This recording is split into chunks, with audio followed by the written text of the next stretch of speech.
Karnaphuli multipurpose limited হাতিয়ে নিয়েছে শত কোটি টাকা। এমন অভিযোগে রাজধানীর মিরপুর 11-তে সড়ক অবরোধ করে বিক্ষোভ করেন গ্রাহকরা। ওয়ালটন ফ্রিজ কিনে অনেকের মতো আপনিও হয়ে যেতে পারেন মিলেনিয়াল। সেরা পণ্যের সেরা অফার। ভুক্তভোগীরা জানান, ঢাকায় প্লট কেনা আর সঞ্চয়ের দ্বিগুণ লাভ দেওয়ার প্রলোভন দেখান মাল্টিপারপাসের কর্ণধার জসিমউদ্দিন। 5 বছর সঞ্চয় করে আমি 1.5 লাখ টাকা আমি রাখছি, এ বন্ধক আমি কোনোই করতে পারিনি। আমরা বাসায় কাজ করে এই টাকা রাখছি, জানেন আমি বিধবা, আমার স্বামী নাই। আমাদেরকে শুধু খালি এই বিল্ডিংটা দেখায় রাখছে যে এই বিল্ডিং আমাদের শ্রমিকদের বিল্ডিং। জমাকৃত টাকা আর অভিযুক্ত জসিমকে আইনের আওতায় আনার দাবি গ্রাহকদের। সর্বোচ্চ শাস্তি যাচ্ছে যে আমাদের গরিব মানুষ, আমরা আমাদের ঠকাইছে।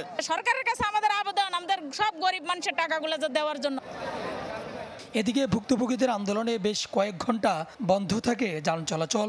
পরে পুলিশ এসে স্বাভাবিক করেন পরিস্থিতি। এই ভুক্তভোগীদেরকে নিয়ে আমরা বসবো, মালিক পক্ষকে আমরা খুঁজে বের করব, খুঁজে বের করে আমরা তাকে আইনের আওতায় আনবো এবং তারা যাতে টাকাটা পায় সেজন্য আমরা সর্বাত্মক চেষ্টা করব। অভিযুক্ত জসিম ও তার স্ত্রী লাকি আক্তারকে এর আগেও প্রতারণার দায়ে গ্রেপ্তার করে র্যাব। সুলতান মাহমুদ আরিফ, চ্যানেল 24, ঢাকা।